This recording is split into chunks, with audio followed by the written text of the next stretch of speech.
Hey everyone, welcome back to Truth, Lies, and Shenanigans. My name is Neo. Tonight we have East. Good evening, everybody. Thank you for showing up. And we have the lady of the house, Lizzie. Lizzie, what's up? Happy Wednesday, everyone. Hope everyone is safe, sound, surviving the COVID, surviving the protests, ready to keep our hands up. Woo, woo. All right, so what is Truth, Lies, and Shenanigans all about? So we share our truth with you, call out all those lies, and point out the shenanigans going on. And we try to have some fun with some shenanigans of our own. Now, we have a great show ahead. We're talking Defund the Police, Billy Porter, Kaepernick, coronavirus, home remedies, and much, much more. And a lot of these topics actually come from you guys, so it should be a lot of fun. Now, keep in mind, we insist on doing our show live because we want to talk with you, not just to you. But also, make sure you join in the conversation. If you're watching on Facebook, YouTube, leave comments in the comment section. Hit us up on Twitter at TLS Live Show. Your comments and questions will display in the live on the screen above, and we'll call a few good ones if we receive some. Reminder, if you're in one of those Facebook watch parties, for us to see your comments, you'll have to leave that and just join the live feed on our page. All right. So we have one rule, and East, tell everyone what that rule is. All right, that one rule that we have on this show: no cursing. No. Now, He wrote me anybody letters, that's and they're great letters. We fell in love. That's right. First infraction, second infraction, $20 a piece. Now, when we get to the third infraction, as our friend Jam likes to say, that's the Kellyanne. So what that means is a public immediate praising of Trump that needs to go on all of the hosts' social media platforms, and it needs to stay up there for 24 hours. No taking it down, and the other hosts get to post the Kellyanne, which is a praise of 45 to the utmost, to the highest. Never. You almost got it one time. One show you almost got one. You're lucky you got away with the quote thing. But Liz is it got Liz that is still close. in the lead, though. That's because y'all cheat. You guys are cheaters. I had to update mine from last show on Sunday.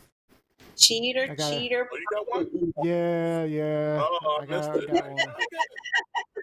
Yeah, I got a little excited. So Well, it was a long show. It was a 2-hour show. So it was a long one. It was definitely a longer show. All right. Yeah, So let's ask the host a quick question so you can get to know them a little bit better. And actually, this question comes from Michelle Earls. Michelle, my Shelly Boo. Hey, girl. Yeah, she hit us up online. So, what are your top 3 flavors of ice cream?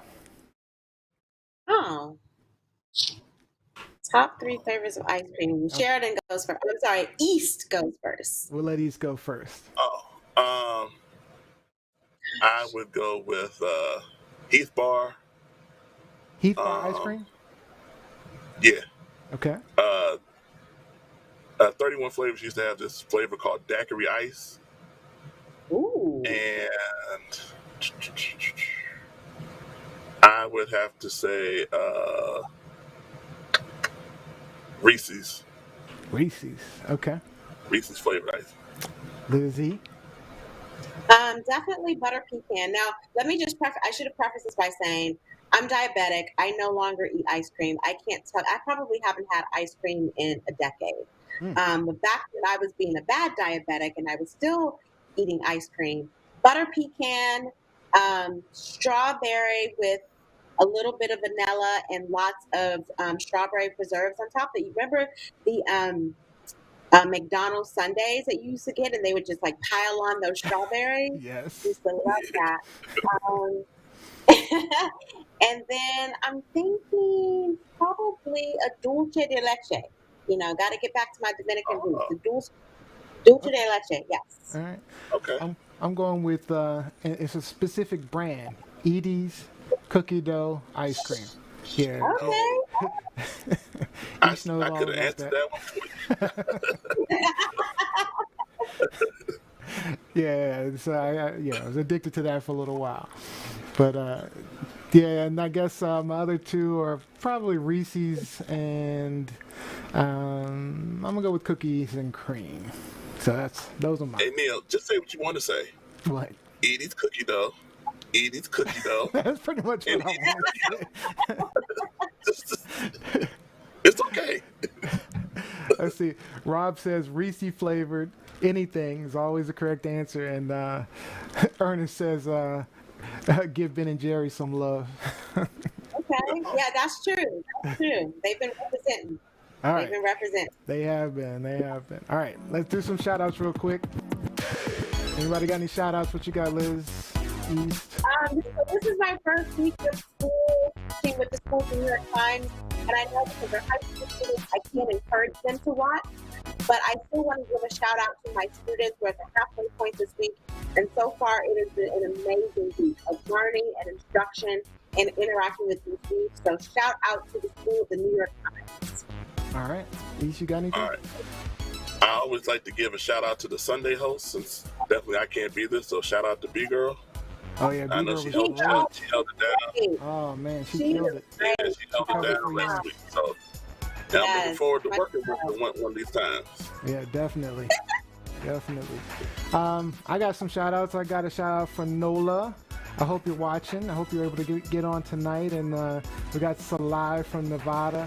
And I want to thank everyone who was on my page, gave me inputs on these topics tonight. I used a lot of them, so we'll see how they go. All right? Well, and Michelle Earls just said she wants to try the boozy flavor. So The next boozy. time we see each other, girl, yes, boozy flavor. Yes. There you go. All right.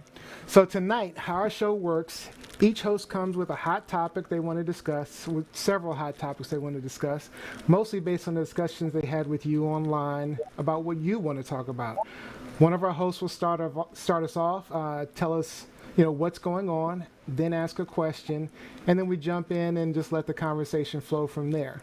Once time is up, you guys will hear this.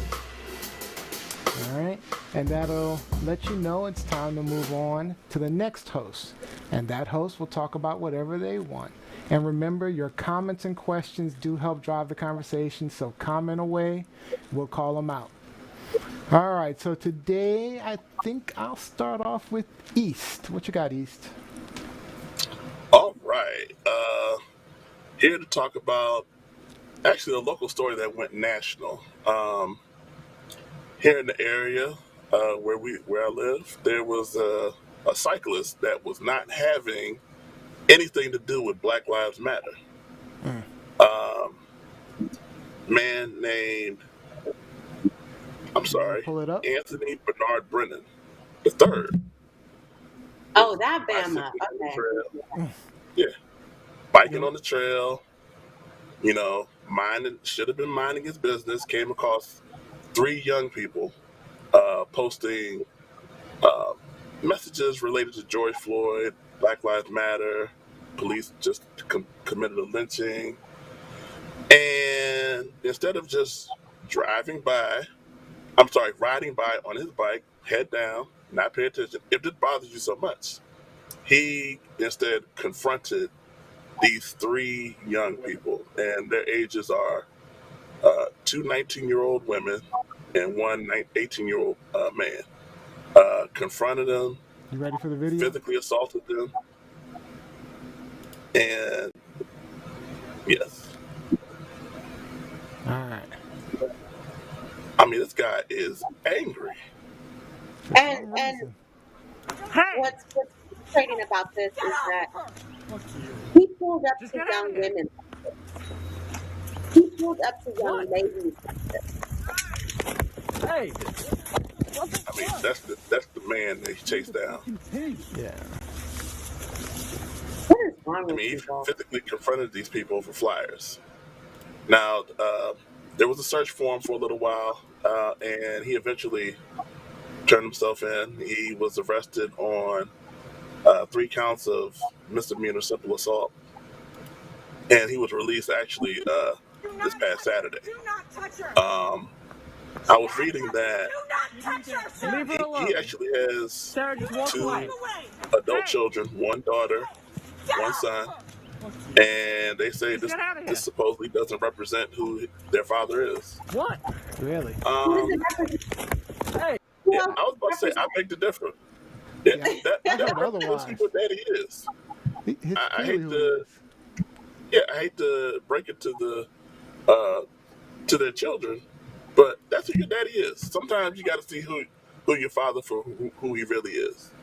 You know, We hate to have to be the ones to introduce you to your daddy, but that is who His it daddy, their daddy introduced him to himself. yeah. I mean, and not, the fact that he, attacked, women who were probably his daughter's age, and with no regard for anything, their physical well-being, it's crazy to me. Liz, your No, thoughts? I wholeheartedly agree. And I say this not meaning that if he had approached a group of young men in the same fashion, that it would be okay. But particularly because this is a grown man who is preying on, who is being so violent and angry and aggressive to 2 young women and an additional young man who were doing that. They were minding their business. They did not approach him, they did not engage him or anything.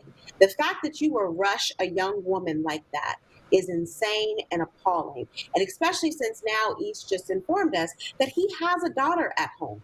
How would he feel if a man approached his daughter like that? So yeah, I was shocked to see it. And we all sit back and we see things like this, and we're just like, "Well, I would have beat his ass." But literally, ooh, ooh, ooh.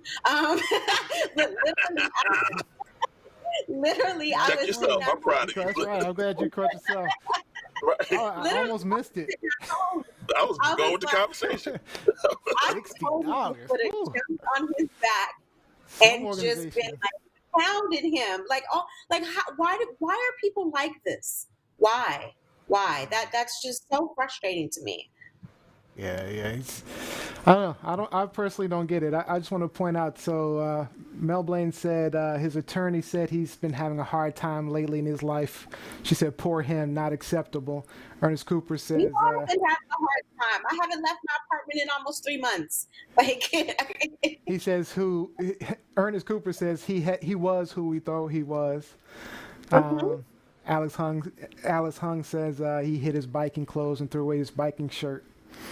Yep. So clearly he knew he did something wrong. But yeah, So I have Neil, it. let me guess. Good. I was about to say, so No, he had it hard, but he was biking through Bethesda in the middle of the day. Okay. But he has it through hard. the All right, okay.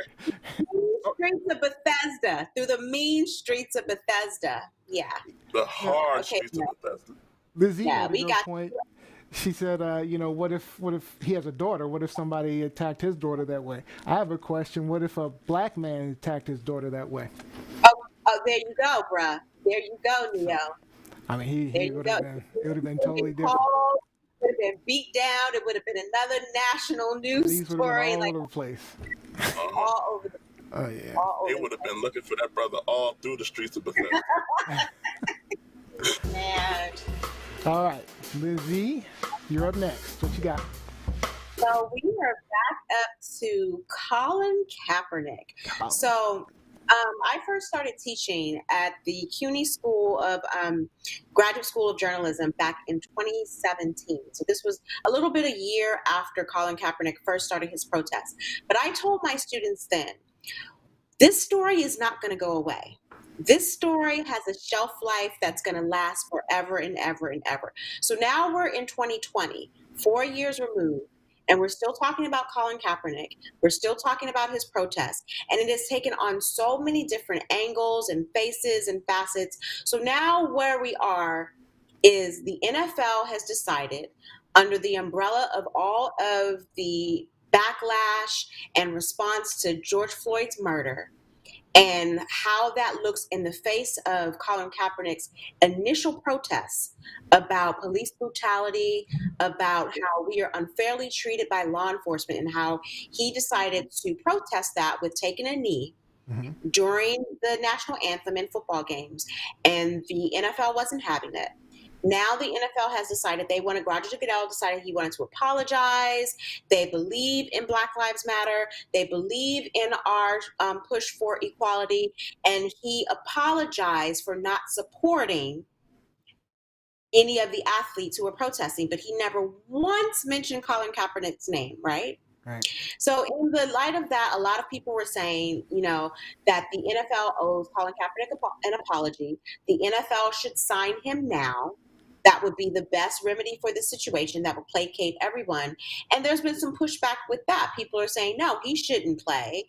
It would be, a slap in the face. He should be above that. He should move on. And I've always steadfastly maintained that I don't think people are really taking into account the athlete mentality. Athletes are obsessed with their talent. They're obsessed with their profession. They have spent numerous years preparing for their moment on the field.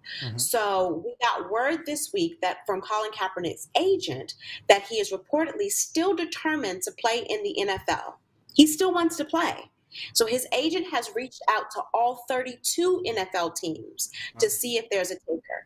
And I know East has floated around the idea of Colin Kaepernick coming back to the league, who he would play for, what team would sign him. I'm putting it to my gents. Do you think Colin Kaepernick will be on the field if the NFL season starts on time in 2020? I'll start because I know East, you probably have a lot to say about it. So I'll start. I don't really know. I really think teams are scared to bring him on. I think, because right now, especially with so much going on, so much the protesting and the anger, and potentially it could be a rallying cry, but from the other end, it could lead to even more violence and more hate. Certainly more hateful speech from the other side. So I agree with that. It could be difficult either way. I mean, like I say, I'm sure a lot of the community and a lot of people will rally around Kaepernick and any team that brings him on. But you still have a polarizing group of people. So, East, what do you think? East? I would definitely say he's going to be in somebody's training camp. And I think that depending on whatever team he goes to in terms of the training camp, I think that will strongly determine whether or not he's in uniform on opening day. Because we discussed it a couple weeks ago. He's still better off the street. Right. No prep. He's better. I would dare say he's better than 60% of the quarterbacks in the league. How long has he been gone? 4 years. His last game at the end of the 2016 season. So how do we know he's as good as other quarterbacks off the street? I mean, have you looked at a lot of these other quarterbacks? I mean, yes, I have, unfortunately, and they're pretty bad. No, go ahead, Lizzie. I was just going to say, again, we're talking about not a Super Bowl winning, but a quarterback who took his team to the Super Bowl. That's true. I mean, this People isn't a forget guy that. who was a scrub, who had no talent, who was a forever backup. He, took over for Alex Smith in San Francisco.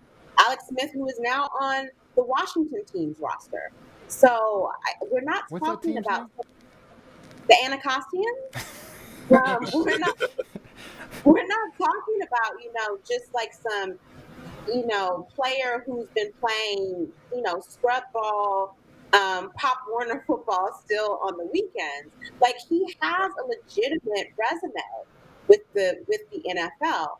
And I think a lot of things went into, in addition to his protest, because he was having contract negotiation issues with the 49ers before any of this, took shape. But it's just, it boggles the brain that it has gone on for this long. Yeah. However, let me say this, and I know he wants to come back. Like, I've never thought that he didn't want to come back. He's never wavered in that desire. But I think, as much as a lot of people want him to come back and think that it would be the right thing to do, and I do think the NFL has had conversations about it, talked about it, or whatever, I think the worst case scenario for them is if he comes back and is successful. That's true.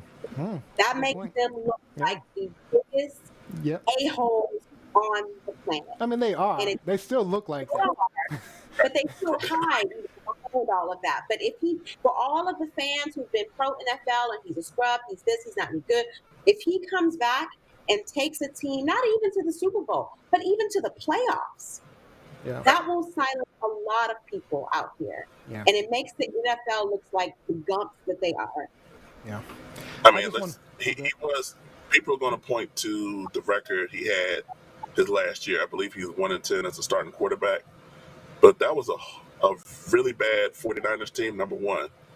But they should also look at I believe his touchdown to interception ratio was 16-4. Jameis Winston threw 30 interceptions last year. And he's on the NFL roster. Come on, man. Like, at least people realize Jameis sucks. So.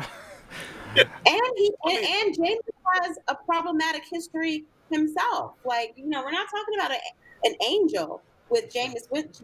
Is it Jameis or Jameis? I can't even remember now because he's so irrelevant. Crab leg. But, yeah, crab leg. That's how we know him. Crab leg. But yeah, I mean, it'll be interesting to see how this plays out. Yeah. Because everyone now is calling. I think one of the mistakes that the NFL made was even giving that apology. Yeah. Because now people are going to call your bluff and be like, okay, so, put up or shut up. Put up or shut up. Call out Morris Little says Cap has transcended the NFL. He has a much bigger platform from which to share the message. So, but he wants to come back. So we'll see. All right. Let's move on to the next one. All right. So let me close that out. For my first topic, I'm going to be talking defunding the police. This is becoming a huge catchphrase. At first glance, you think defunding the police means no more police at all, right? But that's not the intent. Defunding the police does not necessarily mean getting rid of the police altogether. All right, so I want to play this clip so you kind of get a feel for, what it means or what the problem is, all right?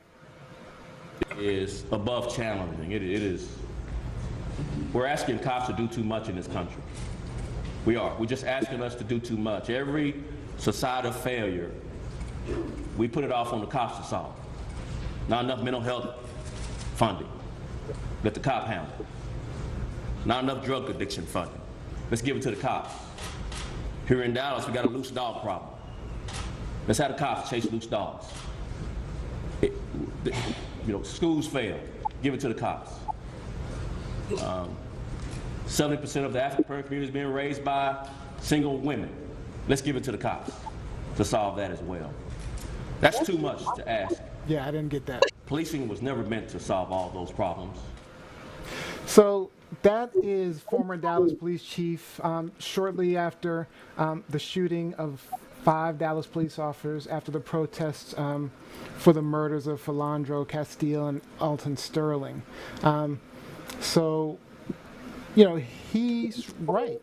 The police are tasked and they're asked to do too much. So the term defund the police would mean reducing police budgets and reallocating those funds to crucial and often neglected areas like education, public health, housing, and youth services. It's about investing in communities as a better deterrent to crime. by directly addressing societal problems like poverty and mental illness and homelessness. And, police are simply not equipped to handle that. Yet, but that's what they're tasked with. So my question to you guys, should we defund the police? And what should that look like? I'll start with East. When you use that terminology and you give the explanation, it makes perfect sense. I think if I'm thinking about it from a political aspect, especially with the November election coming up, my concern is that the Republicans do an excellent job of pigeonholing the Democrats into a position that they don't want to take, but they've been pigeonholed into. Like, the Republicans can say, well, defund the police. You don't want any. You want the Wild Wild West, and the Republicans can play into their base's fear, and they could actually maybe expand their base to increase the chances of winning the presidential election in the fall, in November. Because of the confusion of what defund the police actually means versus having to explain it. Right, and that was my second point. Like, not many people are going to get to the point where you're like, okay, defund the police. Neil, could you explain that to me? Mm-hmm. They're going to say, defund the police. Oh, you talking about remove money, and then I got to defend my property. I don't want that. I'm voting for Trump again. Right. That's my concern with this whole defund the police movement. Yeah. Okay, Lizzie. I think it's important to point out that, one, we have various programs in this country, whether it be educational programs, whether it be community service programs, that have been defunded. Mm-hmm. Doesn't mean that they have been eradicated. Mm-hmm. It means that they have been defunded. This is not a new term when it comes to politics, when it comes to community issues. But more importantly, the idea that defund the police means to disband the police, means to dismantle the police. That is an ideology. Those are terms that were first set forth, put out in the public sphere by the police unions, by the conservatives, to scare people, to make people think, okay, they want to defund the police. They're calling for shutting down police departments in neighborhoods completely.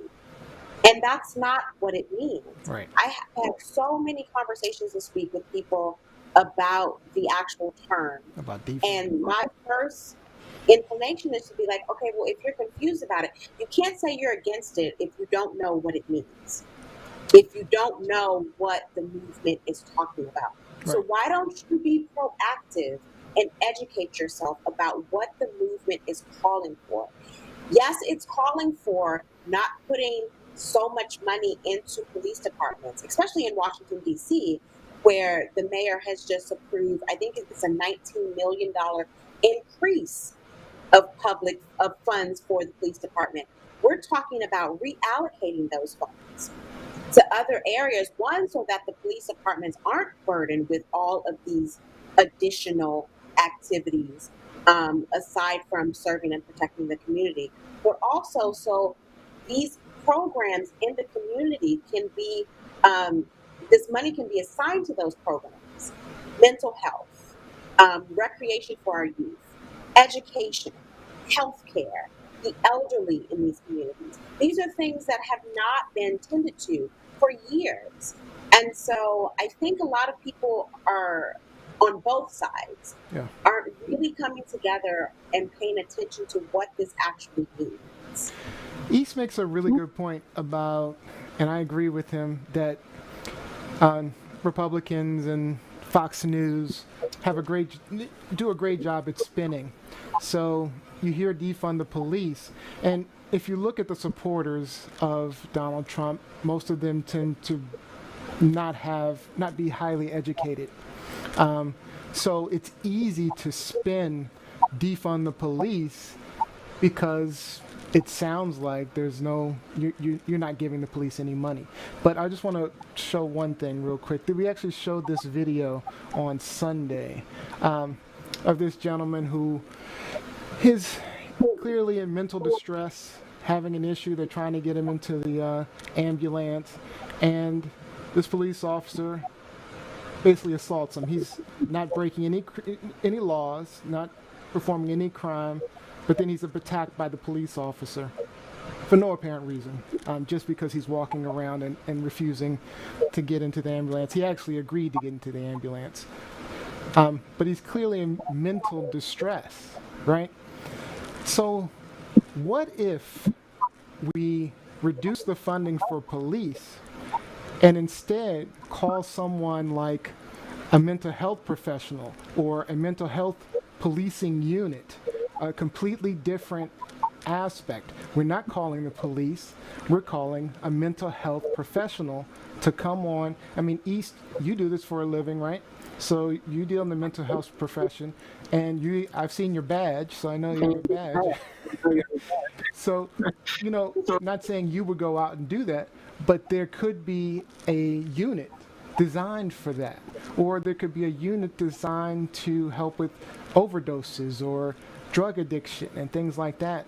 And you're just reallocating funds where someone who is trained to deal with this situation can deal with it, as opposed to this police officer who is just a-hole.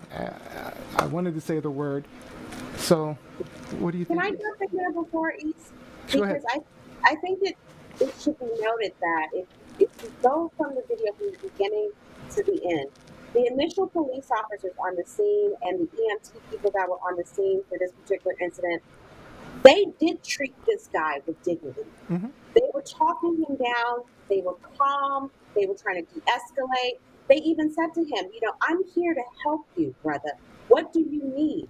It was this one police officer who came in at the very end, right when they almost had him in the ambulance. He agreed to go on. He just came from nowhere and decided, okay, I'm going to be robo-MFer, and I'm just going to end this right now. And so in addition to training or having different social services come in and try to help de-escalate the situation, I think we also need to better train these cops to de-escalate themselves. Like, take it down a couple of notches. Not everything is a I'm in fear of for my life situation. You don't have to point and shoot at every single scenario. And I think this is a perfect example of where you had good police officers who were trying to do the right thing, and then you had one bad apple that spoiled the entire situation, the entire bunch. Yeah. Peace. I want to say a couple of things. First of all, even after George Floyd, this guy tased him and proceeded to put his knee on the back of his neck. Yeah. So it's like you have no awareness of what's going on. And secondly, I think it's Arlington County in Virginia that did have that unit that Neil was talking about in terms of officers specially trained in mental health situations. Okay. To de-escalate and calm individuals down in order to get those people to the right treatment. Right. Because I think one thing that the former Dallas police chief was alluding to is police want to handle traditional police matters like safety. They want to get the real quote unquote criminals off the street. The murderers, the rapists, the thieves. They're not social service. They're not supposed to be social services, and that's where policing has gone. Right. I know. I think in Los Angeles County, they were training social workers to ride with or be in the police department. And then when they got like domestic calls or things of that nature that required more of a social service intervention, then those social workers would go with the police to those situations to help de-escalate the situation so that if nobody needed to be arrested, they could get the proper treatment or the services they needed Right. to resolve the situation. Right. My question to you, and I'm just asking what your opinion of is of this idea that I have in my head, is that most police departments, definitely most SWAT teams, um, have a hostage negotiator, Hmm. someone who is there specifically to talk someone down off the edge. Not only a hostage negotiator, but someone who tends to negotiate someone who is maybe attempting to commit suicide, Hmm. maybe attempting to jump off a bridge or something like that. Hmm. Why don't we have the same emphasis for other potential criminals or suspects who might be in some type of mental distress, Yeah. some type of peril? Yeah. And I think that's what the public is asking. Like, we don't expect officers to be angels. We don't expect them to be omniscient, omnipresent, or anything like that. But in certain areas, you do account for this. So why can't we, spend more money to account for it in these other areas? I just think it's time to re-envision the um, the police force, re-envision policing altogether. Now, Liz, I'm gonna come right back to you because I know you have a related topic. So let's go So over that. related topic to this, early last week, in Lafayette Square downtown, right in view of our great president and the White House, um, the mayor of Washington D.C., Muriel Bowser, she had in the plaza there, she had a mural painted that said Black Lives Matter. Shortly after that, and everyone, was happy, was hyped, but then you started to hear like the comments about, oh, this isn't enough, defund the police. And so shortly after that, some local activists came in and they added to the mural. They painted defund the police. And so that's been the common conversation in Washington, D.C. over the past few days about defunding the police, like Neo alluded to. So on Tuesday, the DC City Council voted unanimously in favor of emergency legislation on police reform. So that means a measure that limits police use of force, puts discipline in the hands of management, and changes policies on body worn cameras. So my question to you is this a good start to defunding the police in the DMV, well, specifically in Washington, D.C.? Or do you think it's not enough? Do you think it's more? And I have a subsequent question to that. But first, let's put that question on the table. There's a few places I can't remember. I saw an article about it where they're actually um, just redoing. Was it someplace in New Jersey, I believe? They, Camden, New Camden, Jersey. yeah, Camden, Camden, New Camden. Jersey. New Jersey, where they just started from scratch. Um, you know, I think that may be something that's required, and they say their policing has gotten better. Um, they're not having as many violence, brutality complaints. So I don't know. I think a lot of these police forces just need to be, torn down and rebuilt. That's what I think. East? I mean, I would say that it's in terms of reforming the police or defunding the police. I don't. I didn't see where they're if from what I know about defunding is a reallocation of funds towards programs to assist with like social services or things of that nature. And from what I see, it's more of a reform. And I know it's semantics. We're splitting hairs, Sure. but it seems like it's more of police reform, uh, kind of tightening up police protocols to reduce the likelihood of or the appearance of any malfeasance that the officers might try to take part in on the streets. Um,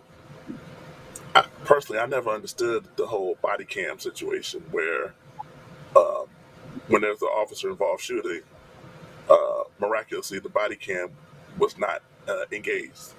Yeah. I don't Yeah, that's understand that. consistent. So, I mean, all of a sudden it turns off, right? right. So, I mean, It's ridiculous. anything that To make it personal, anything to keep my behind from getting beat just because I'm a black man walking down the street, I'm in favor of. So if this is the start of it, I'm happy. But they need to go. I think somebody wrote in on the street, not good enough. It's not. I think we got to take it several steps further. Back up. What do you think? What is your opinion of? So, of course, once this came out, and this wasn't the mayor, this was the city council that did an emergency police bill reform, and it only lasts for 90 days Oh, really? because I it didn't does. know that. Okay. It only lasts for 90 days because there is due process, Okay. and so after the 90 days, then it has to go through another process, and it still has to be voted on, essentially. Okay. Um, but what do you think about the pushback from the police departments about reform? Oh. And I'm not even talking about the language that we're using, the semantics that we're using with defund the police. I'm talking about the specific pushback about reform, about changing policies. It's the police unions, right? The police unions are fighting back and claiming that that the Black Lives Matter is, you know, improper, or that we're not doing the right things. But I don't know. I think those people see that their jobs are in jeopardy, as they should be, and they're just fighting back, especially the police unions. But I mean, they sound racist when they're saying all these things. I don't know. What do you think, East?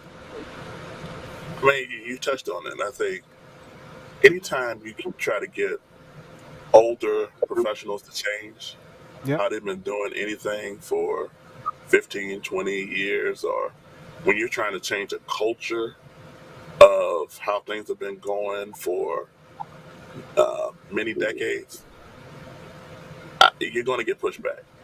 Um, but I think the officers coming up now and in the next 5 or 10 years, um, those are the ones. Like this reform is for those officers, because I think those officers, they want to do the policing. They don't want to do the social work.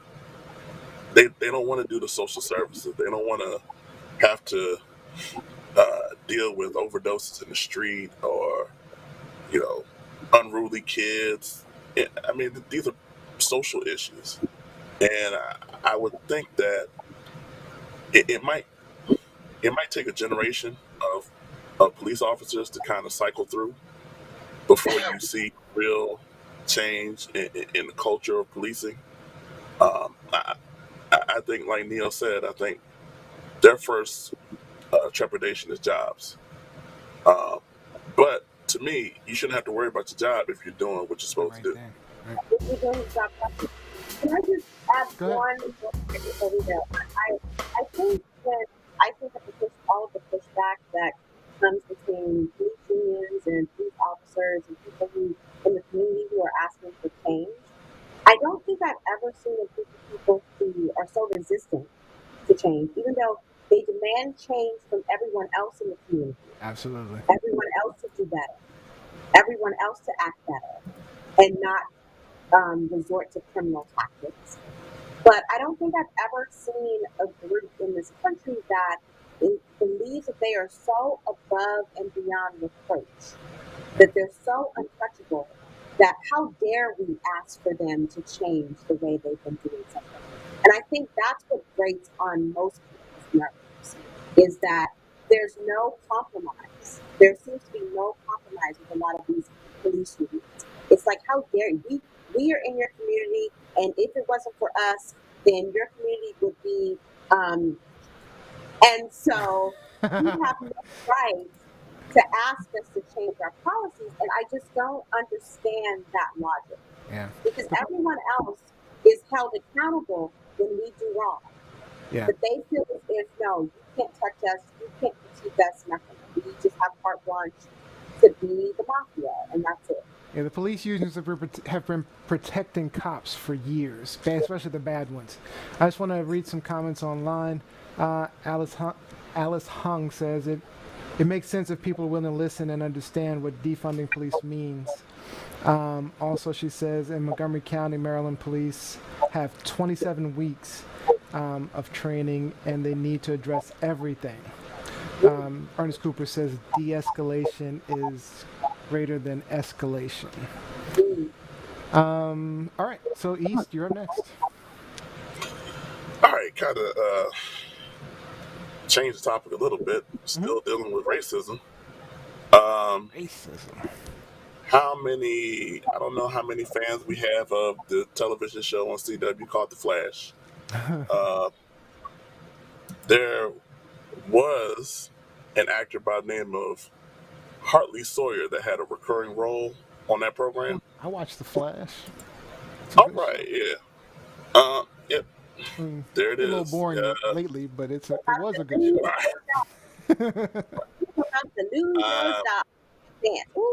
Once again, I got that queued up for you, by the way. The Twitter feed the old Twitter feed rears its ugly head. Hartley was fired for some misogynistic and racist tweets from 2014 to 2012. Now, he's 35. So he wrote these when he was 27 and 29. So he wasn't a teenager. Sometimes when these people get caught, they say, well, I was young, I'm a different man now. You were 27. Dude, come on. Now, some of the tweets that he wrote were as follows. He wrote back in 2012, the only thing keeping me from doing mildly racist tweets is the knowledge that Al Sharpton would never stop complaining about me. And he wrote in 2012, as a lad, one of my favorite activities was kidnapping homeless women and cutting off their breasts. Dude, okay, was that a joke? What's wrong? What's going on? Was it a joke though? He's about to be investigative discovery. Monster American. You tell on yourself. Was it a joke? I mean, it sounds like it was a joke that he was trying to make. I mean, not a good one, obviously. Okay. I'll play devil's advocate. If that's a joke, first of all, why type it? Oh. And secondly, it's not funny. Like, it wasn't funny. I think with this current generation of folks, like, there's no sense of self-awareness. There's no sense of and I'm not advocating to say that this is okay to say in private, but there are things that we say in private that we know we can't say in public. Right. And with the emergence of social media, people haven't really been paying attention to those. Yeah, they blur the lines. You're right. They blur the lines. They go over the line. It's like, why would you say that publicly? Even sometimes when you say this to your friend in private, you might get popped upside the head. But why would you say that publicly? Like, what did he say about the breasts again? Like, I'm just like. He said, let me quote it again. Just as a lad, one of my favorite activities was kidnapping homeless women and cutting off their breasts. So what he's saying is, I think that had to be a joke. Talking about last week. He ain't talking about a lad. He's talking about as of last week. So as a lad, his favorite activities was committing a minimum of 3 felonies. Come on, we got to do better than this. Well, I'll just say this: I won't miss him because I didn't like his character anyway. So. So I'm glad he's gone. I just want to point out another comment online, and this is a question actually. So Rob Bertrand asks, how big a role does American gun culture play in officers overreacting to situations? Does that danger vary from state to state? East? I don't don't know if it's so much of a gun culture as it is just a mentality of I'm the police, I'm the authority,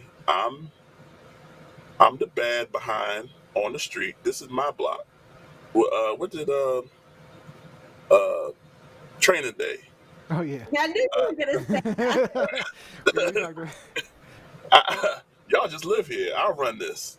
So I think you have that mentality on the street. And I think you also have a certain segment of the police that were bullied in high school or in middle school, and they're taking it out on everybody.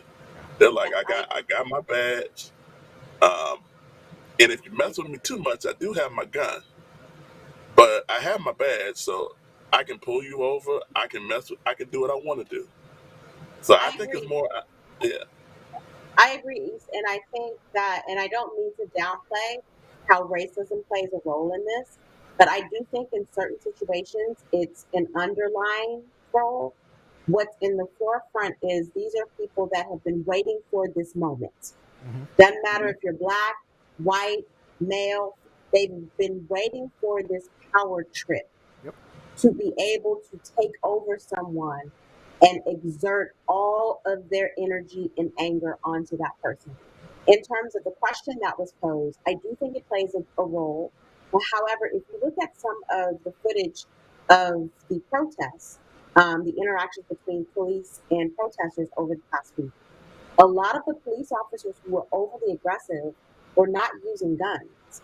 They were using batons. They were beating people down with batons. And so I think it's just a complete power trip. Yep. I have a badge. Hmm. I have some type of weapon, whether it is a baton, whether it's a gun, or what have you.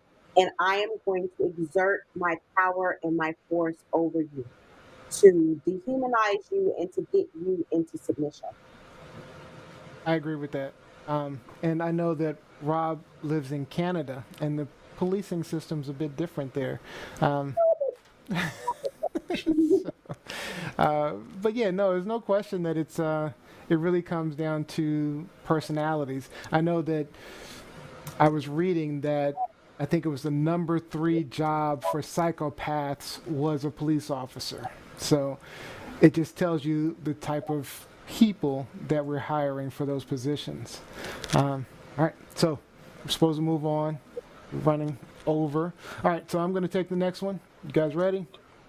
All right. I'm going to be talking about our friend Billy Porter. So, what? Oh, What? all right, I got you. All right. I got you. All right, so for those that don't know Billy Porter, he's an actor, singer, probably best known for his Tony for Kinky Boots. Most recently, I saw him in Tiffany Haddish's movie, Like a Boss, so he was pretty good in it. I like You Billy watch Porter. Tiffany Haddish movies? Say what? I said, you watch Tiffany I Haddish do watch movies? Tiffany Haddish. I mean, she's getting a little old now. Oh, I mean, not old in age, but her comedy's getting old. All right. oh. It is. I mean, they're a little bored with it, but Billy is very outspoken about LGBTQ rights. And We'll get back Monday, to Tiffany Haddish. yeah. Oh, we are okay. Monday he said Let's this. go even deeper. And black Better people wait. hear me. Because y'all ain't going to like this one. As a black queer man in America, my basic human rights have been up for legislation every single day that I have had breath in my body from all sides. And by that, I mean that the black community's relationship with the LGBTQ plus community is appalling at best and eerily similar to that of white supremacists versus black folk. Hear me, black people, and hear me well. I'm calling y'all out right here and right now. You cannot expect our demands of equality to be met with any real legislative policy and change when y'all turn around and inflict the same kind of his hate phone. and oppression on us. Apparently, he was getting a call right in the middle of his. his- All right. So my question to you guys is, And it's twofold, okay? Um, is this the right time and place for this conversation? Does it detract from the current conversation we have going on? And the second part of the question is, and it's more important actually, does his message, which is very important, he makes a good point, right? Does it get lost in the conversation by bringing it up now? So I'll start with Liz. I think he is 100% correct. I think you can't be Black Lives Matter if you're not talking about all Black lives. And I think that's the message that he's trying to put out there. In the backdrop or behind the scenes of what we've seen with George Floyd and with a lot of the other Black men who have been taken down by police officers is what we do to Black homosexuals, particularly Black homosexual men or Black transsexuals in our community. They are not treated well, they are abused. There has been a rash of Black homosexual transsexuals. I'm sorry, there's been a rash of Black transsexuals that have been murdered in Texas over the past 6 months to a year that no one seems to care about. And the first thing that comes up here about offense or crimes against the LGBT community or transsexuals in general is, well, that's their lifestyle. What do they expect? And so I don't think it's the wrong time. I don't think he was, one, he didn't personalize it. He didn't say, this is Billy Porter. People are, coming out against Billy Porter. He was adding on to the conversation of how we are oppressed in this country. And some of that oppression is self-inflicted oppression. And it's one of those things that we don't want to acknowledge within our community at all. So I applaud him for speaking up. And even, I think even though he said this, really, was anyone listening? That's Is part of, anyone, that was part of my second question. but would they have even been listening outside if George Floyd had not been murdered 2 weeks ago and he made the same message? Would people have been listening? No. No. Are they listening now? Are they kind of, So when you ask the question, is now the time? I'm just like, when is the time? I mean, if he said it outside of what happened, outside of the current civil unrest, people still wouldn't be listening. So when is the time?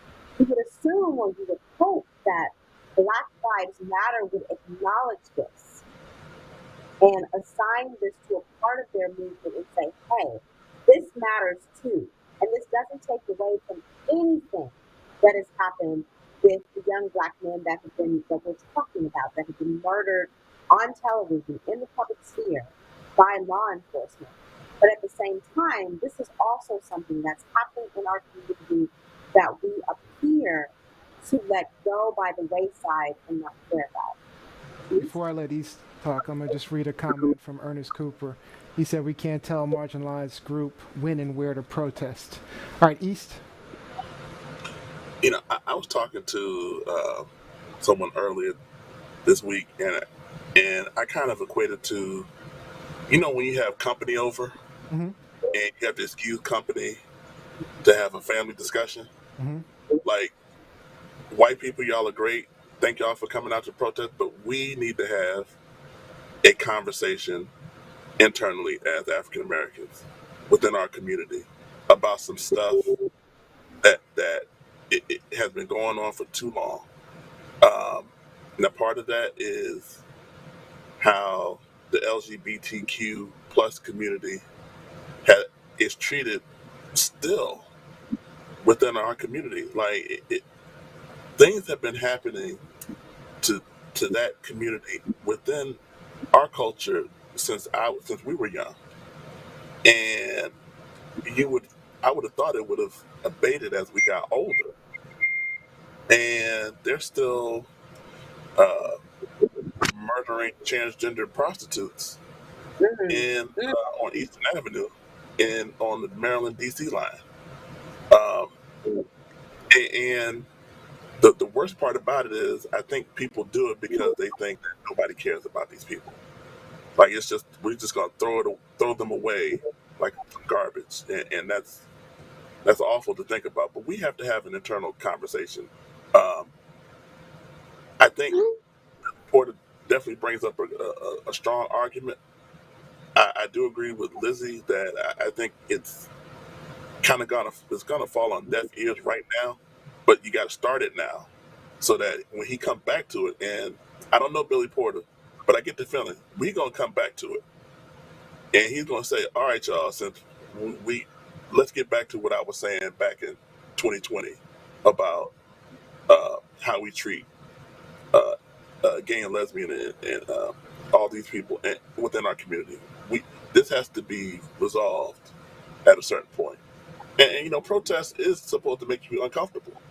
All right. So there's no And comfortable point to discuss it. let me just say this: like a lot of people are just starting to know or be exposed to Billy Porter I've known Billy because Porter a while. but a lot of people, in our community or even nationwide outside of the Black community are just starting to, realize who this guy is. Mm-hmm. And it's because of not only his acting, his talents with acting, but also because of his red carpet appearances, especially Right. within the last 6 months to a year. I mean, he's worn fabulous ensembles on the red carpet. But who has been the loudest, the most vocal about the dresses he shows up in on the red carpet? It's been us. It's But been his. positively, right? I haven't heard any. No, I've heard positive no, stuff. Well, I'm listening to the wrong people, obviously, because all I've heard is no. great stuff.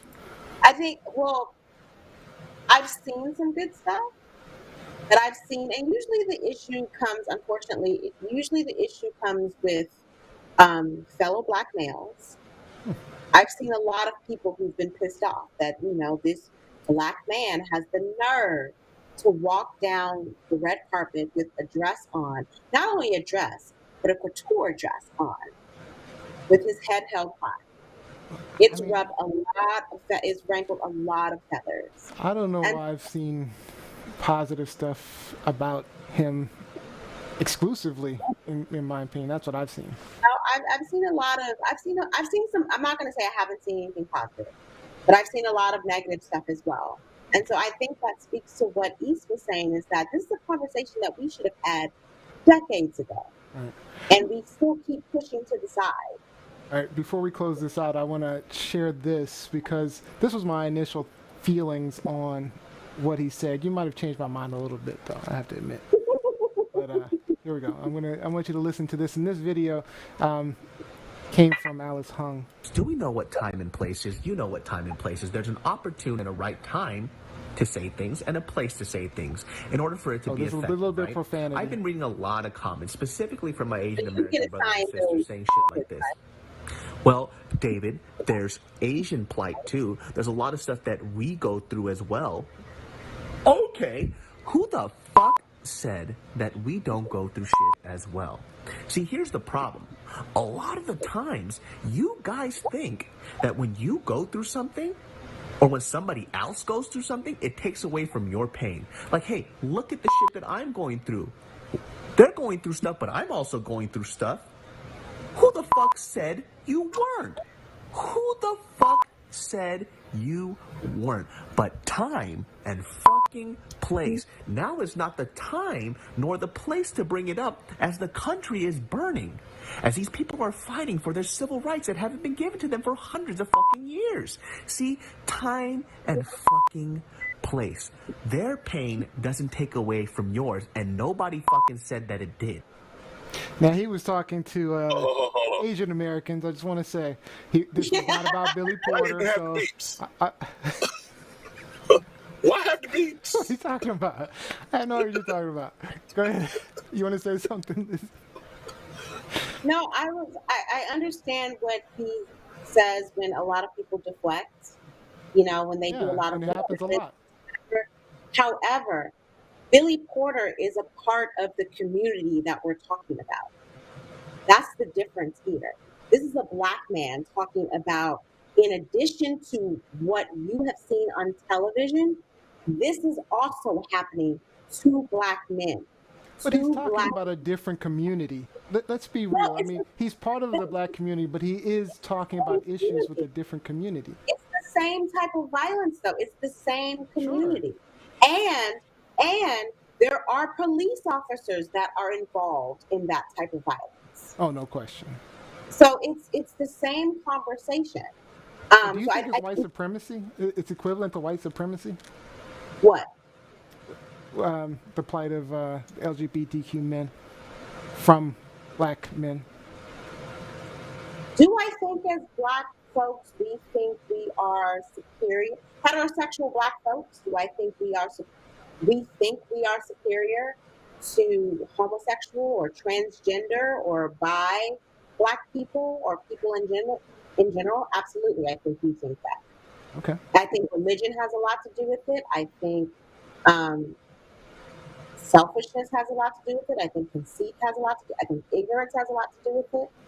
But it's a deep rooted hatred. All right. So We got to get on superior. to the next one. All right. Yeah, I'm surprised at that too. I mean, but all right. So let's move on to East. All right. Georgia. Good old Georgia. Ernest Cooper, Um, your new state, Ernest Cooper.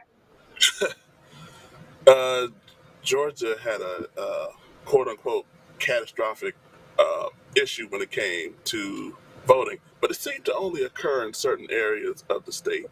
Mostly, Which area? Which areas, uh, East? Which areas?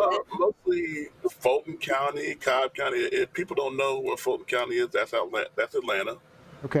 where a lot of African Americans reside. Uh, the issue, part of the issue was that Georgia decided to go to a whole new uh, electronic voting system, uh, and they weren't prepared. Um, and once again, I'll say they weren't prepared in the predominantly black and brown communities. Imagine that.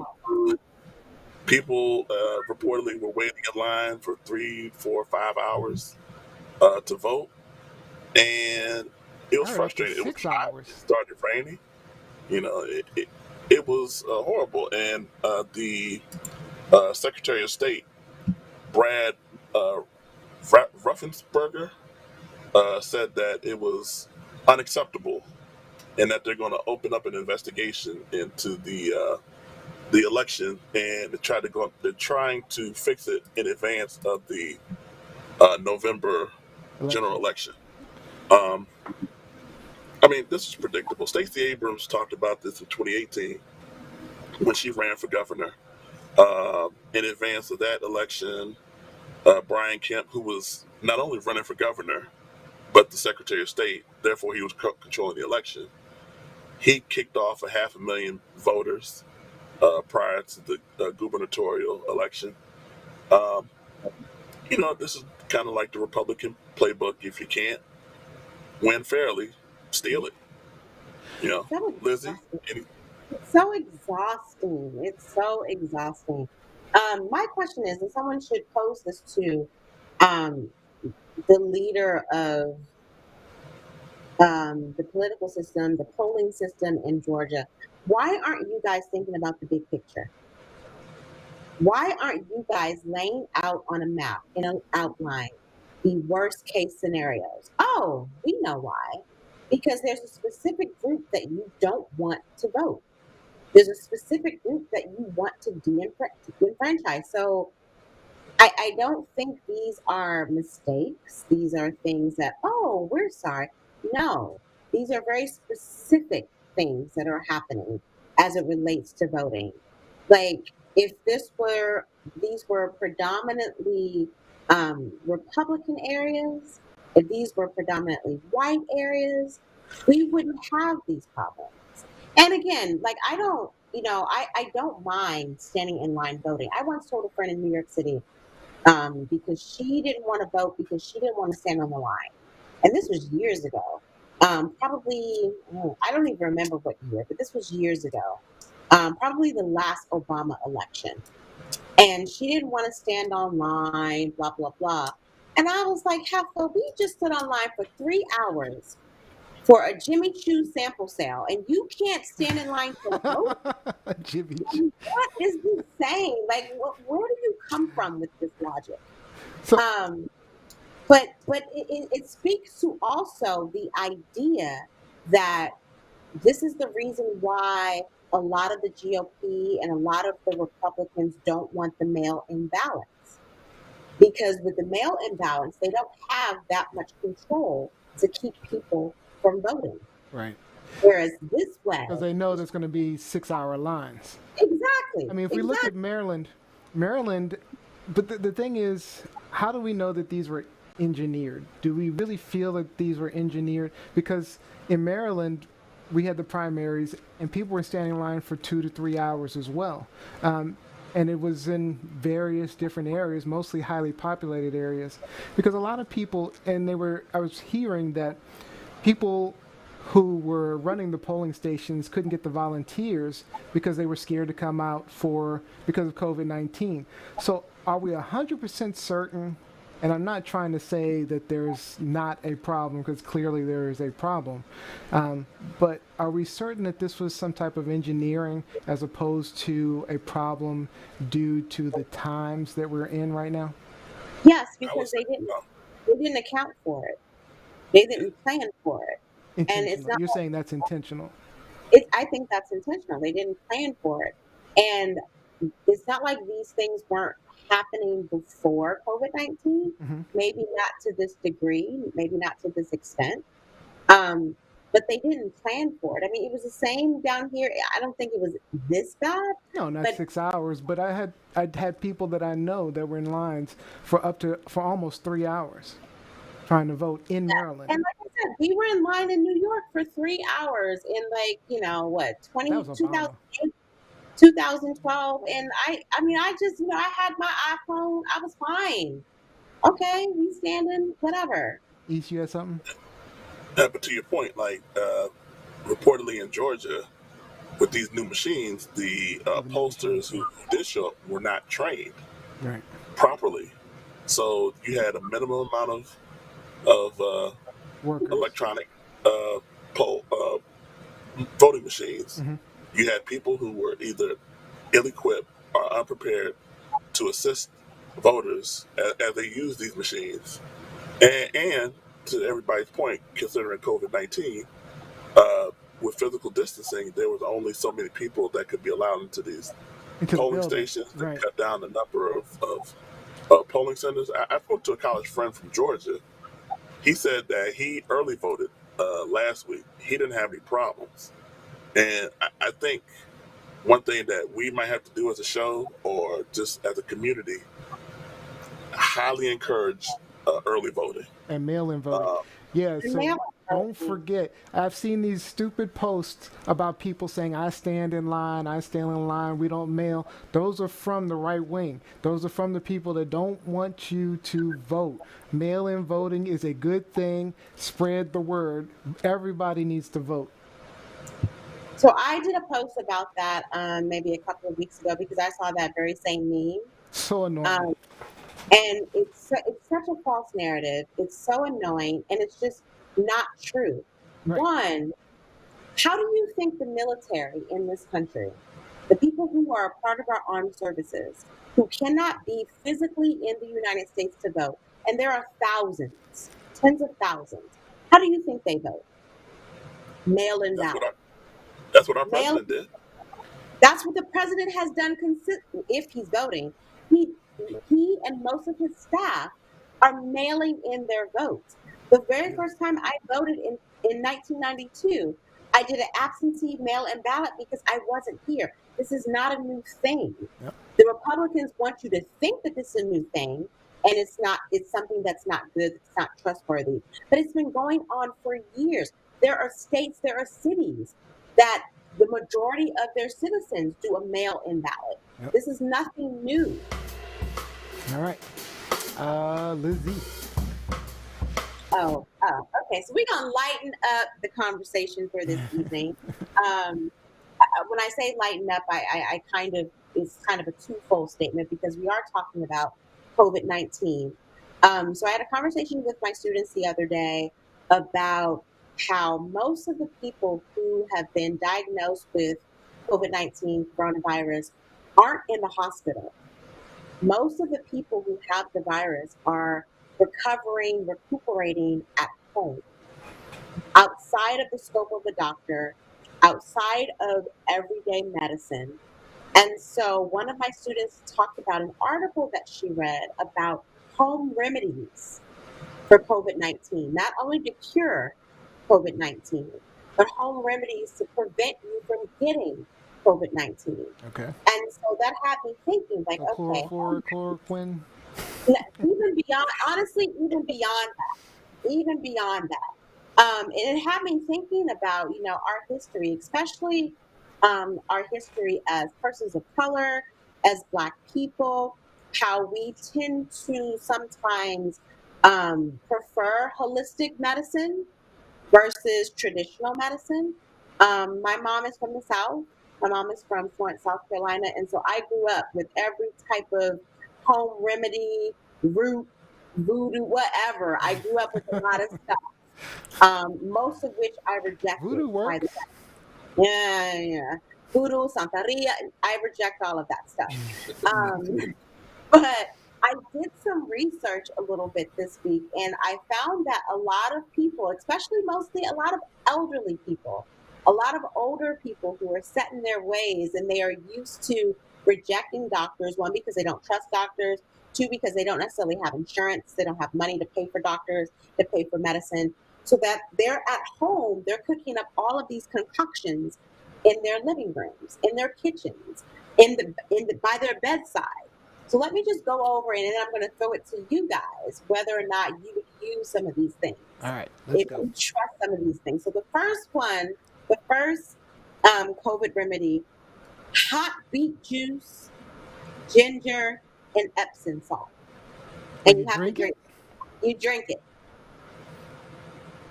I mean, I'd try it. Ginger, I know ginger is very effective. I would never definitely use ginger for some stuff. I'd even use garlic. Helps the immune system. Can I hear the other options before? Beetroot has lots of antioxidants. So the second one, okay, so let me just preface this for the second one. So growing up, again, my mom's from the South, and she believed in all kinds of oils. Mm-hmm. And so two of her favorite oils growing up were castor oil and cod liver oil. Mm-hmm. Now, castor oil has a little bit of sweetness Definitely to it. Southern. Castor oil has a little bit of sweetness to it, so I didn't mind that as much. Mm-hmm. But cod liver oil tastes like death on fire. It is absolutely disgusting. I wouldn't know having it either. And so that was even beyond Robitussin. A lot of times, a lot of us grew up with your family, with your parents or your guardians saying, "Ooh, you got to get that Tussin, got to get that Robitussin." In our house, it was Tussin and castor oil. So it was a lot of grief, Sounds so the wonderful. second remedy is, I'm sorry, Tussin and cod liver oil. So cod liver oil, oregano, and you're drinking this. Cod liver oil, oregano, and a heating pad. You drinking the heating pad? No. Black folks love You put a it. Oh yeah, I've seen that remedy. I won't say where I've seen that remedy, but I've seen that remedy.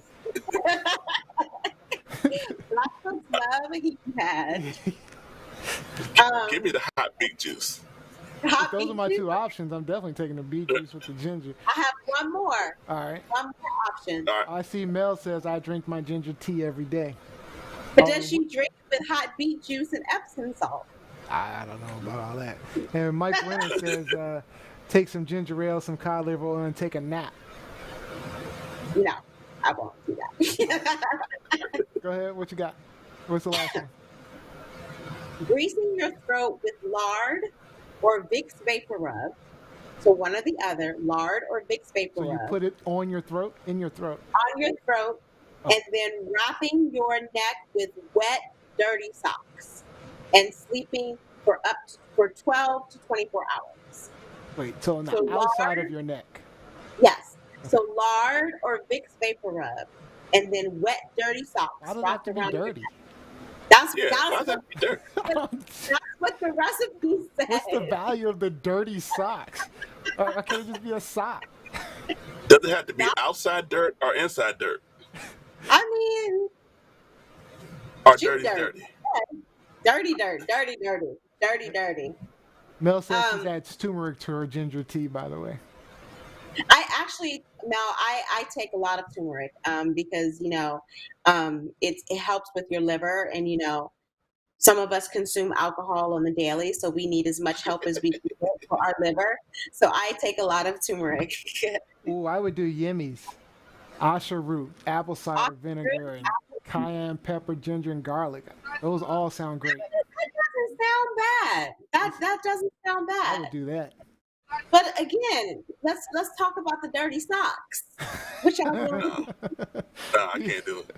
Yeah. Like I mean, I'd my do it if I had grandmother. an idea that it might actually work, but that doesn't even make sense. Now my grandmother, she was from the South. Uh, her home remedy always involved corn liquor. Yes, So Sheridan, speak on The it. hell is corn? so I know she was walking this earth today. She would probably say to knock that Rona out, That wrong. Yes, get you some corn liquor, cone liquor. Yes, yes. and maybe a mint too, just to kind of give you a little flavor right there.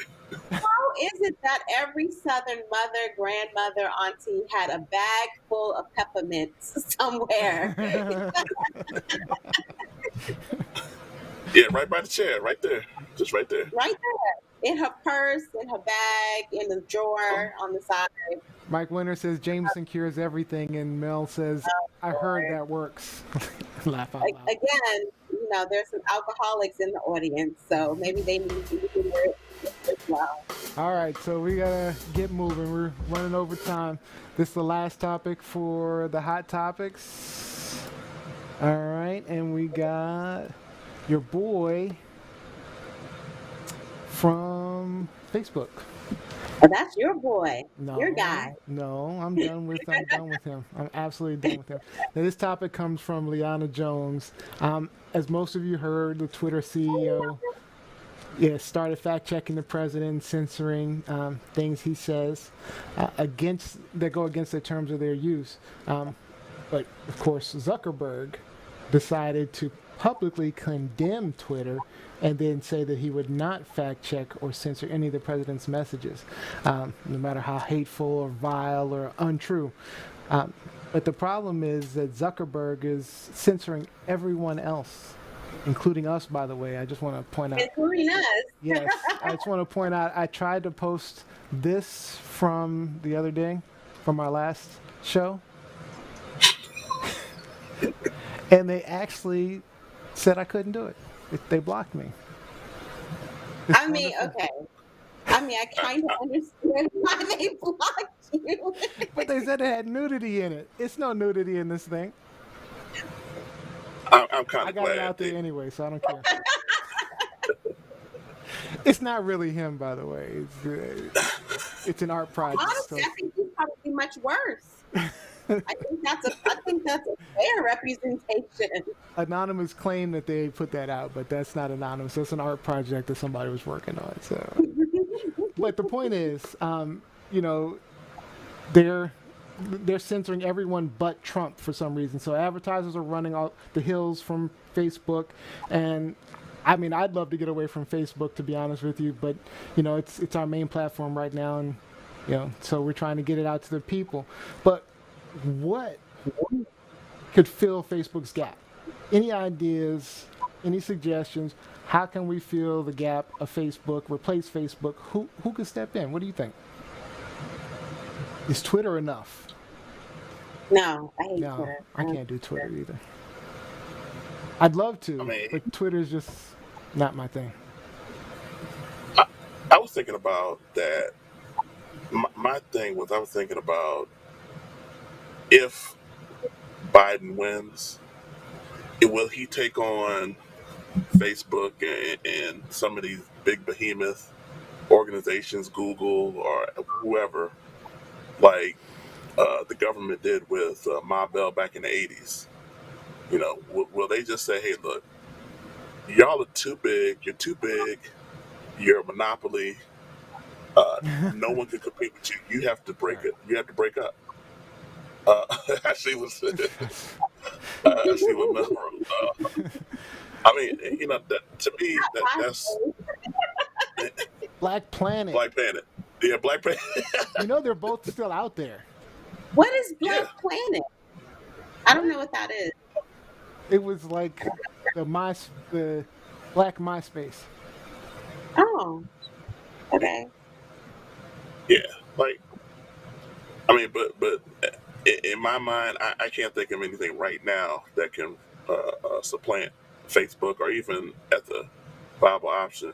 Yeah, the biggest thing that Facebook offers is all of their privacy settings. That's the biggest thing. That's the biggest draw for me. And there's no one out there that competes with that very well for me. So that's my answer.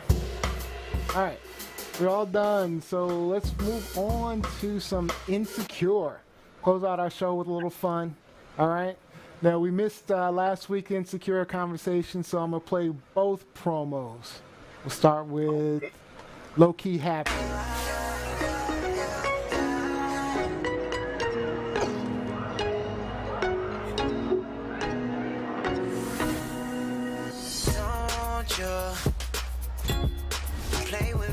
Yo, how was the block party, by the way? It was dope. It almost killed me, but I did that shit. But you said you had to talk to me about something? Yeah. What is it? Lawrence and Issa, by the way. Hate her mouth. You hate her mouth. All right, and this is last week's. You this sure I week's can't episode. get anything started for you? I'm okay. I'm waiting for someone. A friend. Well, we used to be friends. We kind of still are. Maybe. Hopefully. She might hate me. Can I get you some alcohol, sis? Yes. Issa was out of line. I mean, obviously, I am on your side. I just know you miss her. The only person I miss is Your Latoya. boyfriend. Okay? Because we are about to be best friends. Hey, girl. I was wondering if we could meet up and talk. Hey! So sorry. That was so loud. Hey. All right, so spoiler alerts ahead, everyone. Now, between the two episodes, we see Issa and Lawrence get back together. Now, for those that don't know, earlier in the show, Issa and Lawrence were a couple, but Issa cheated on Lawrence. And of course, Lawrence was out of there. I would have been out of there. But throughout the show, we've seen a few relationships for both Issa and Lawrence, and they didn't go so well. They both seemed that they just wanted to be happy, and they came back together last week. So Lawrence asked her at some point why she cheated. Now, the answer was a bit typical to me. You know, things were bad. The other guy made me feel wanted. So is that an acceptable reason to cheat? And should he be risking getting back with her? I'll start with East. Go ahead. Not acceptable. I mean, just a short answer. I mean, but you know, that's easy to answer at my age. When you're in your, I think in the show they're in their late 20s, early 30s. That's true. Yeah, it's probably Culture. yeah. I mean, I think it's an acceptable answer at that age. It's not. I would figure leave, then do what you want to do. Yeah, that's my. No reason to hurt anybody. Just hey, look, it's not working. Yeah, I wouldn't accept that answer. Why can't you verbalize that? Like, the immediate jump, okay, you don't feel wanted. The immediate jump is to go Right. and have a relationship with someone else. Why can't you just express that to your partner that you love and live with? Because she and Lawrence were living together. Right. I don't feel wanted. Like, there's something going on with this. Yeah, and she didn't do that. And the sex scene between her, what was the guy's name that she cheated with? I forget his name. It was so primal that I'm just like, yeah, there's a little bit more going on with that. It was a little lusty. Yeah, it was a lot. It was a lot. Now this past week we saw Issa all in with Lawrence, right? And Right. but she had made a commitment with her ex, Nathan, to help him move. Now, Nathan had ghosted her earlier in the season. Now, later we find out that it was because he was bipolar and had to deal with his issues. We found out he's bipolar. Now, the first question I have is if she's trying to rebuild trust with Lawrence, should she be messing around with Nathan at all, given her history of cheating and stuff like that? Now, the other question comes from D. Can you love a partner with mental illness, like being bipolar? Well, let's start with the first question. Should she even be messing with Nathan? No. Is she Nathan's only family friend? He has Right. nobody else in his life that Nope. can help him move. No, matter of fact, Molly's boyfriend was one of his best friends. Well, then that's on Nate. That's on Nathan. That's not on me. Like, Yeah. East? no. As I was watching, I'm like, this is the only, like, she was the only one helping him unpack. Yeah. Like, really? I saw that too. Like, Yeah. That was a question that came to mind. and I'm watching this like, this is like a setup. Like, I mean, of course, she said something like, she acknowledged that she is trying to rekindle whatever with Lawrence. Yeah. But up front. I'm like, why even go? Like, it's like, why set yourself up? Right. Like, At least. Because you know what? I think it's an innate quality to want to have a backup, even though we're not probably aware of it. But yeah, I'm trying to rekindle this thing with Lawrence, but I'm not going to really push Nate to the side I can just see that, yet. actually. I can see that. Now, the other question about could you love a partner with mental illness like bipolar? That's from D. yeah. I mean, if you, I mean, from a clinical standpoint, it's a health issue. Mm-hmm. So just like you should be able to love somebody with hypertension or any type of disease, it stands to reason that you should be able to love somebody with a mental illness. You gotta have your eyes wide open though. Oh, by the way, Issa cheated with Daniel. Mel let us know. Daniel, yes. Thank you, Daniel. Lizzie, bipolar? Yeah. I mean, I think you can love someone who has some type of mental illness, but can I be with that person is the question. And I mean, I can't be with certain people who don't have mental illnesses. So which is why I'm single. But it just depends on the situation and the scenario and how that mental illness manifests and is a part of our relationship. Like if you have someone who is mentally ill and they're not even trying to take their meds and take care of themselves, So you then no. messing with Kanye? Okay. Kanye is beyond mental illness. That's some old coonery. No.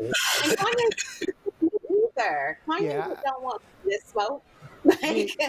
Being honest, I could love someone that has mental illness like bipolar, for example, but I would struggle in a relationship with someone like that, I believe. Yeah, it's tough. And I don't think there's a problem with you saying it could be tough. Yeah. I don't think there's a problem with that at all. I don't think so either.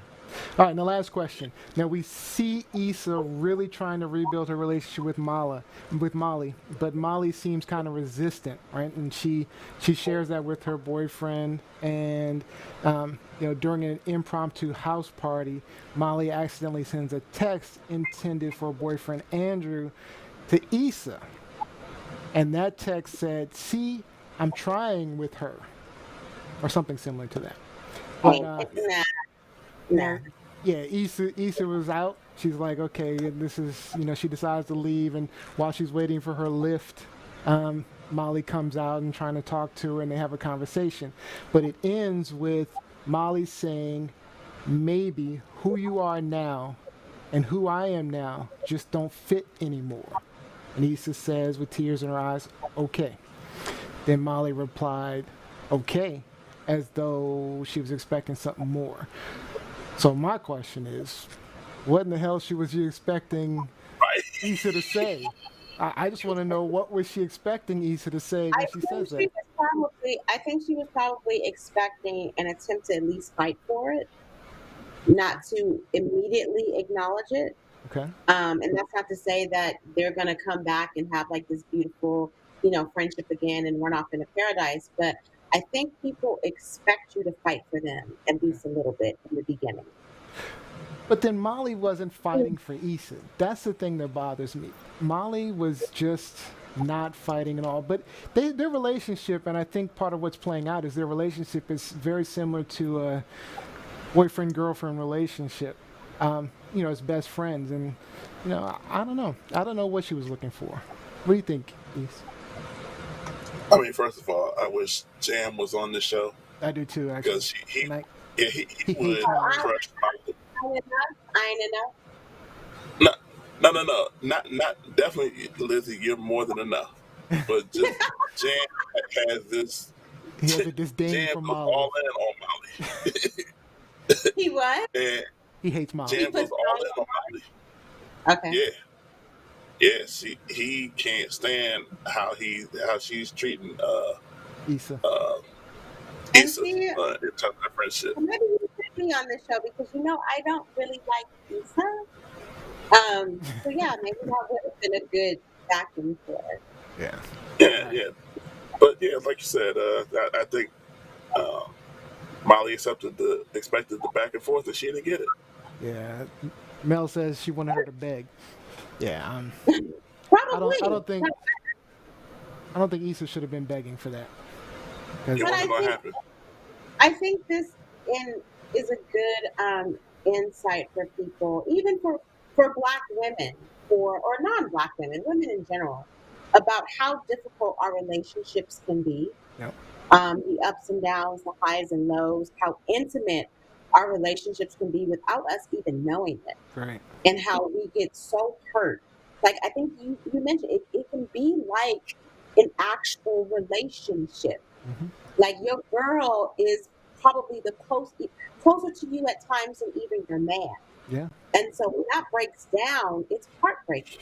Yeah. It's and you could tell Issa was heartbroken. So, all right. So that's it. That's it for Insecure. That's it for our show, actually, guys. So we're going to do some last-minute shout-outs. Any shout-outs you guys have for anybody online?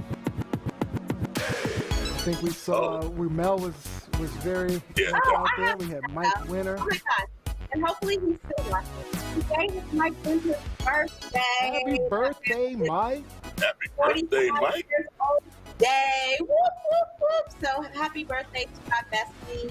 You drive me nuts every single moment of my life, but I love you with all of my heart. So happy birthday. All right. So that's it for our show.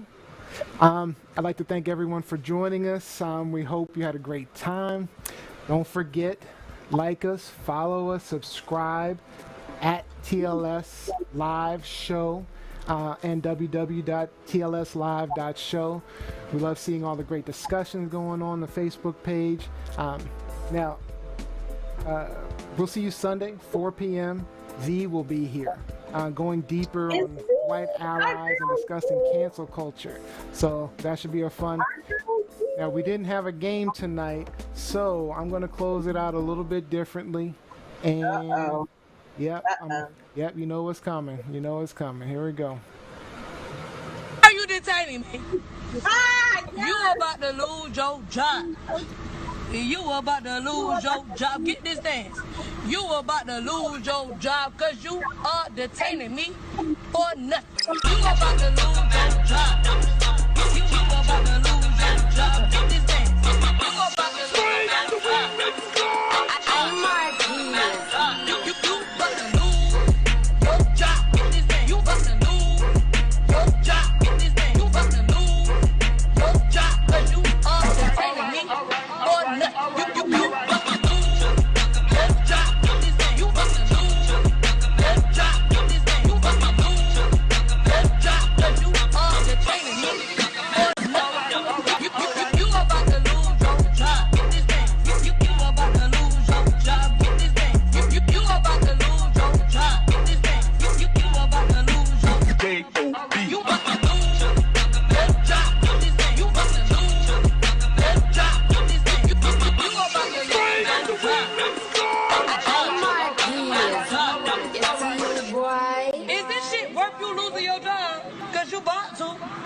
Because you ain't got no reason. Yes, yes. Perfect. That's how we close out the show. Protest anthem, y'all. That's the 2020 protest anthem. All right, guys. Don't forget, we'll see you Sunday. Have a great one. See you next time. Have a great one. Be safe. Be safe, Love you everyone. guys.